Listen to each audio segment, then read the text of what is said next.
Support comes from the St. Louis Public Library Foundation. During these challenging times, free access to digital resources is a necessity. You can help our community stay connected. Support your St. Louis Public Library at slpl.org. This is St. Louis on the Air from St. Louis Public Radio. I'm Elaine Cha. It isn't obvious now, but in the mid-20th century, Clayton was home to a large and thriving Black community. The First Baptist Church of Clayton, which sat on South Brentwood Boulevard, was part of that physical community until, that is, the city's urban development plans forced the church to move in 1961. The edifice itself was demolished thereafter, and within 5 years, the luxury high-rise Park Tower took up that space. It's now been 65 years since the First Baptist Church of Clayton was displaced. And on April 30th, the church and the community that was impacted by its displacement will be honored at a city ceremony and the installation of a memorial plaque. STLPR reporter Chad Davis has been covering this story, and he joins us now to take us on a deeper dive into that background. Chad, great to have you back on the show. Yeah, thanks for having me. So, Chad, before we talk about April 30th, let's take a bit of a step back. Now, this memorialization of the First Baptist Church is an official City of Clayton event. And as such ceremonies go, this is not a first. You spoke with Clayton's mayor, Bridget McAndrew, about that, and more broadly, why they are working to identify and honor communities that have been displaced over the city's history. Here's what Mayor McAndrew had to say. It's very important to us to, recognize our history and certainly explain to people, explain to the community that this is a part of our history and something that we are, certainly ashamed of, but want to recognize and make sure that, but I think by recognizing our history, we're able to certainly be better and do better moving forward. And that was Clayton's mayor, Bridget McAndrew. Chad, what has the reception been like for these commemorative markers and plaques as a whole? Yeah, so they've done quite a few or done several over the past few years. And I think overall, there's especially some of the people pertaining to this one specifically of the church, the residents who had lived there or were descendants of the people who were, some of the first members or so, are pretty pleased. And it's kind of been, emotional. That's what I've heard from like the pastor of the church who, of the current church that's on Union, who talked a little bit about the congregants and stuff. So, I think there's an acknowledgement that, okay, so these things happened, this forced push out happened, and these wrongs are now being at least addressed in these memorials and these markers that are being presented across the city. Mm-hmm. Chad, tell us about the church and the community surrounding it. Now, the First Baptist Church of Clayton was a predominantly Black church in a predominantly Black neighborhood, wasn't it? Yeah, so it was founded in 1894. There was a set of people who were, who bought the land for about $20-ish, so the plot of land. And then from there, they were able to construct the church. And the church itself, when I was speaking with a historian about this, they're mentioning how, it was a relatively small church initially, but then a pastor came along and really grew the congregation to about like from 61 to maybe 600 members or so in just a couple years. So it really did become just a large church and a center of the Clayton Black community back in the late 1800s through the mid 20th century. Mm-hmm. So it was a pretty poppin' church, to be honest with you. It was a very popular church, and it was a central force of that region. Mm-hmm. So, you've mentioned sort of this community aspect of it. So, in addition to being a place of worship, what other events or occasions were people gathering there for? You had, of course, fish fries, tied to the church. You had baptisms as well. Community groups would often meet there at the church. They had, events for children as well. Just like many churches that are just, community gathering places where they do a lot of different things, whether that's charity work or working with unions or working with other organizations. This was no different than a lot of those churches as well. So there was a lot of just baked in community events there that they would have on a regular basis. Mm-hmm. Now, in 2017, our show featured a guest named Doris Graham. And Doris grew up in Clayton in the 1940s. And she recalled hearing her family talk about First Baptist Church of Clayton and its move. I was told they had to move off of Brentwood Boulevard because there was going to be a big high-rise being built there. And my aunt, Annie B. Sevier, was like a very staunch member of that church. And I would hear conversation from her and other women that belong to the County Women's Union discuss about not wanting to leave their church because they had roots there.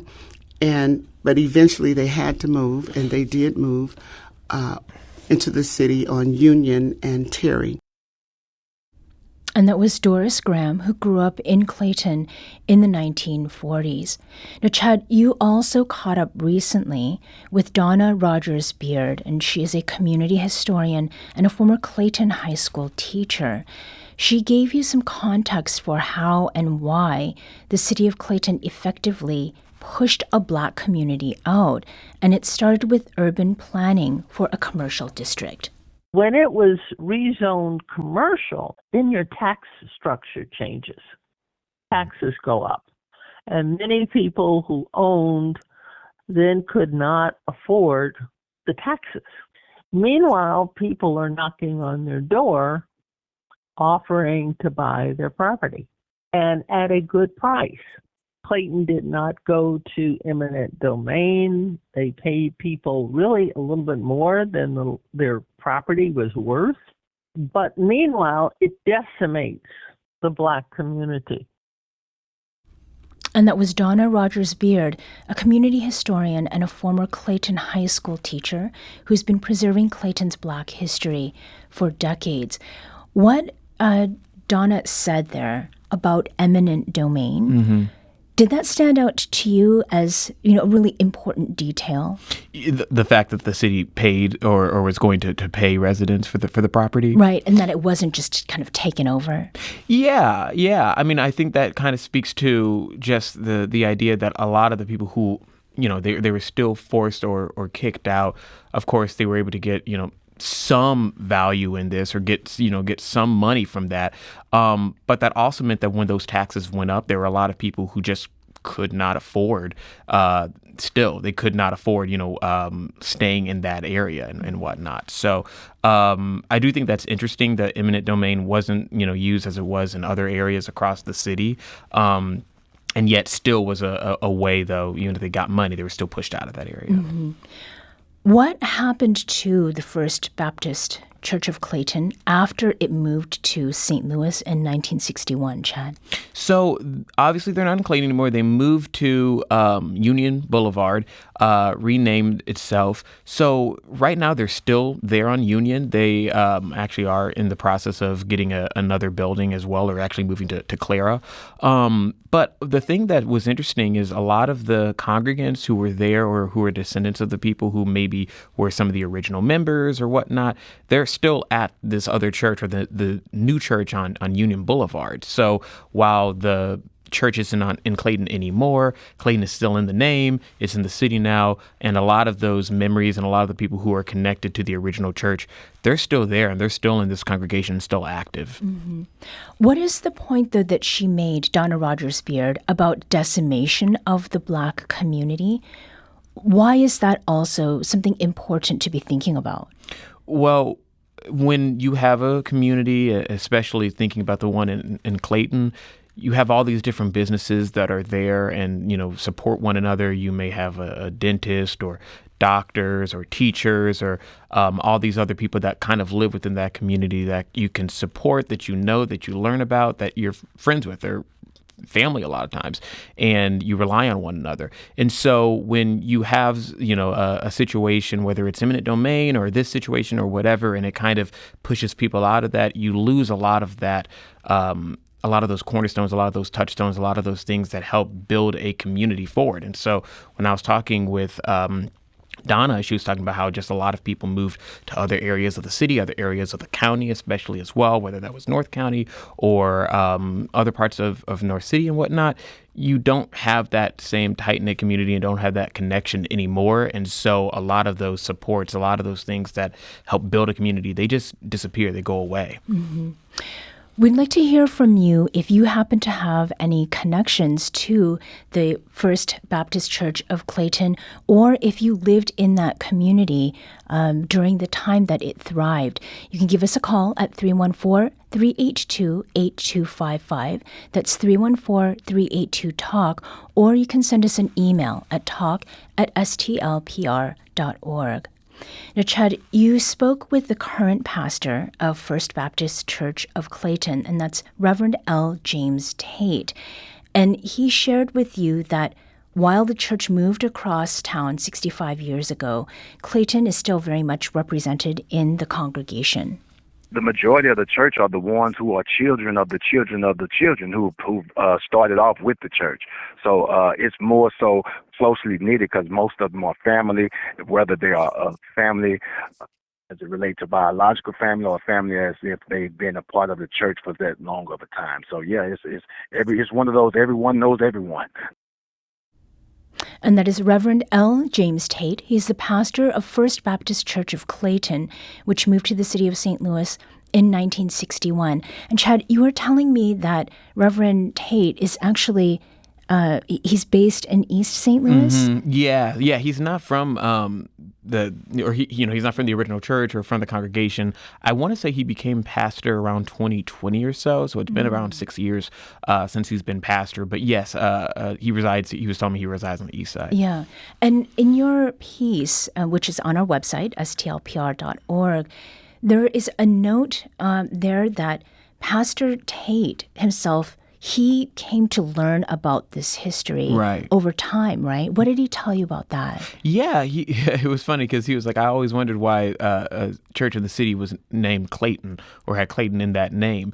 And so I found that to be kind of funny. But then he was talking about, just a lot of the residents who were there. And so they have this memory of the church, and they were able to, talk to him about, what that church was like back in the 50s before it moved. And a lot of those people are now, like he said, they're the children of the children of the children. So now they're here at, the church on Union.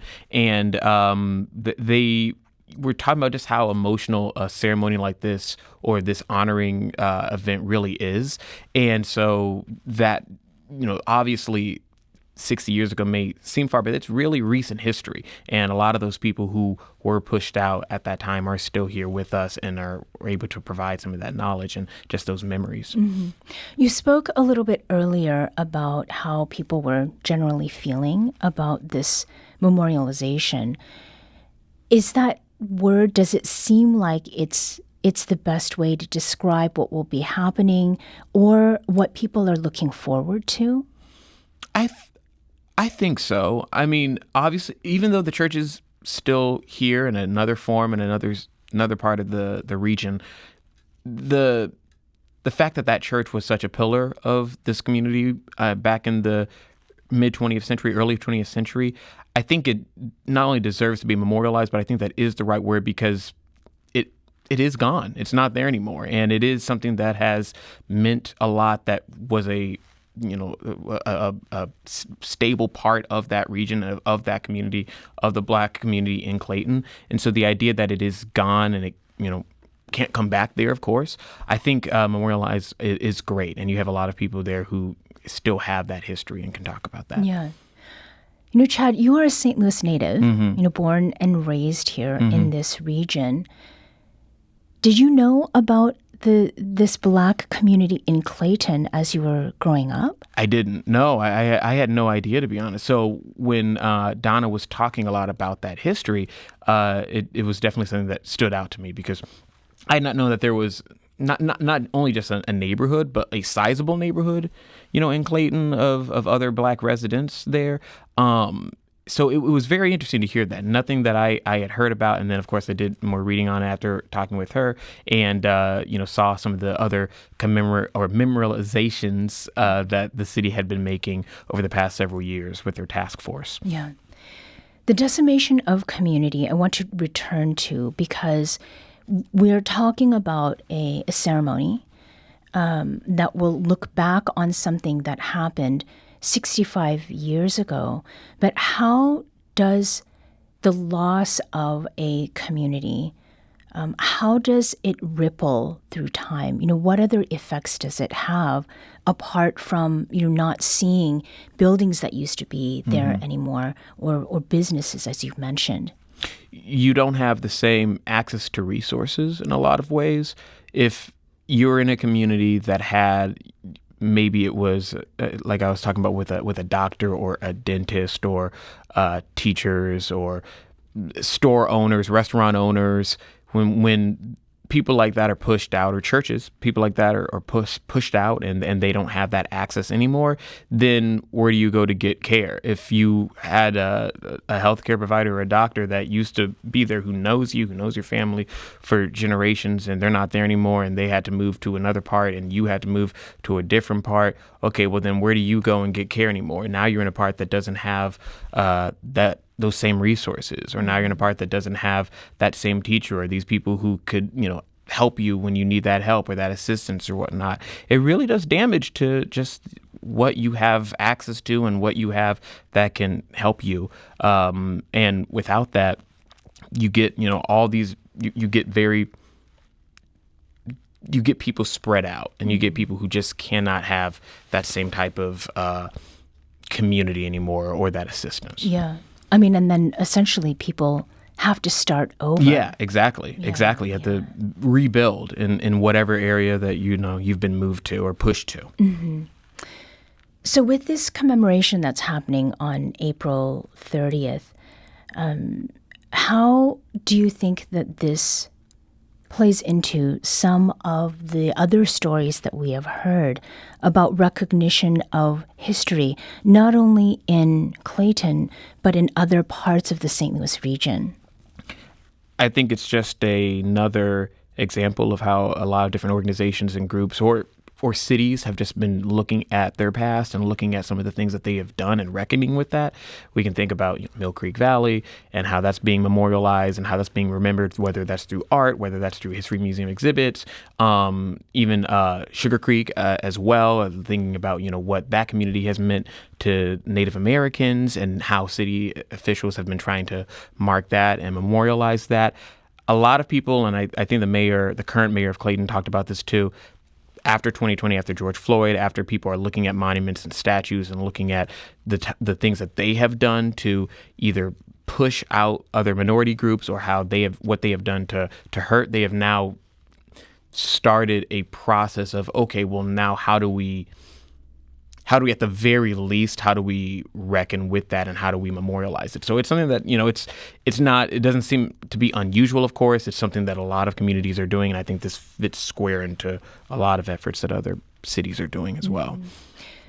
Are there other plans for commemorative markers in Clayton specifically? I think you touched on one that's coming. Yeah, so I know that there was I believe they honor the Philippine community like around the Daman area, which is where a lot of Filipinos were during the 1904 World's Fair. So there is an honoring with that, but there's also going to be an honoring of the Osage Nation, and that's going to be at the Oak Knoll Park as well. So those are... I think honoring the Filipino community happened. It was sometime earlier last year. Yeah, last year. Yeah. There. Oh, you were there. Okay. Yeah, okay. Yeah. And then the Osage Nation honoring at Oak Knoll Park will be happening later this year as well.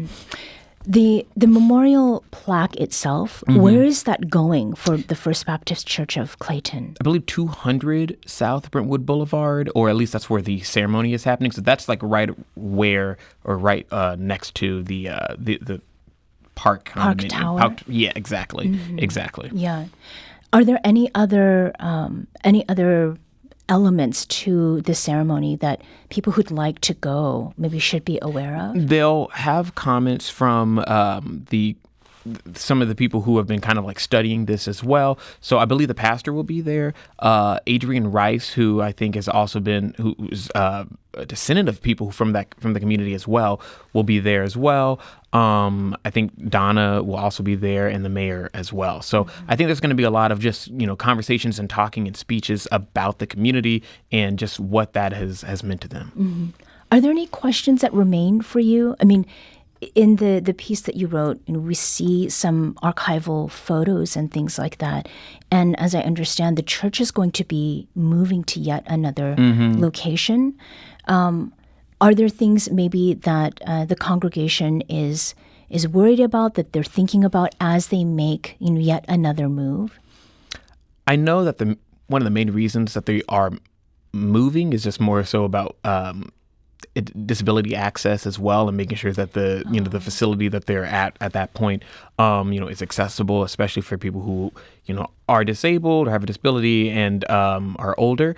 But I think for me, it's just going to be interesting to see just how those memories and how that carries to this new church or this new facility. Now they have 60 years in both Clayton and 60 years here in the city. And so, what will these next 60 years look like? It'll be interesting, but how do you carry those memories of these two different churches to this new church? I'm very interested in.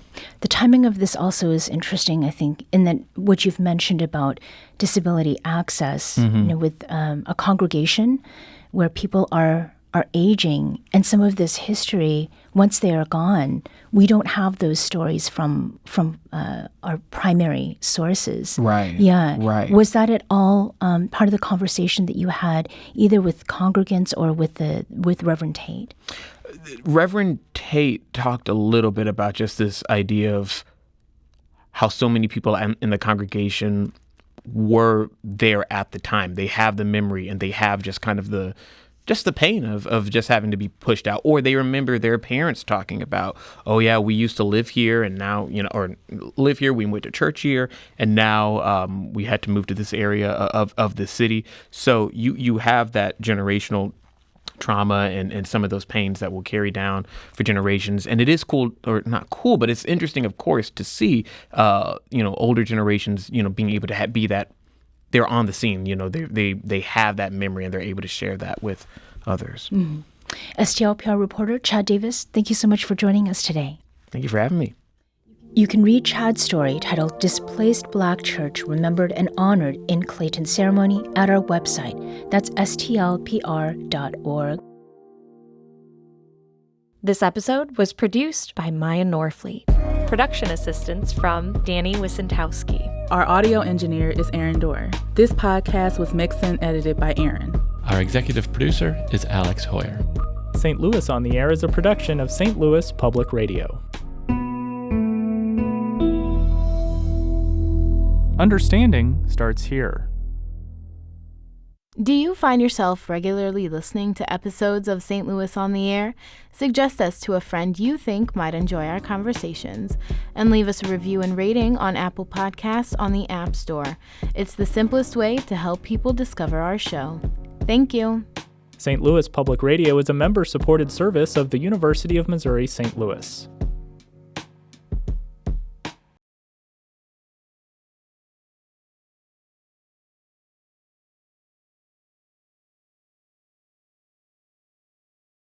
Hi, I'm Laura Hamden, and my colleague Jessica Rogan and I are your daily hosts of the Gateway newsletter. We meet with the editors in the STLPR newsroom every weekday to bring you the top local stories of the day in a quick and easy 6-minute read by 6 a.m. In an age of overwhelm, it's a refreshing, thoughtful take on the news day, if we do say so ourselves. Fine-tune your daily news habit with the Gateway newsletter. Subscribe at stlpr.org/gateway.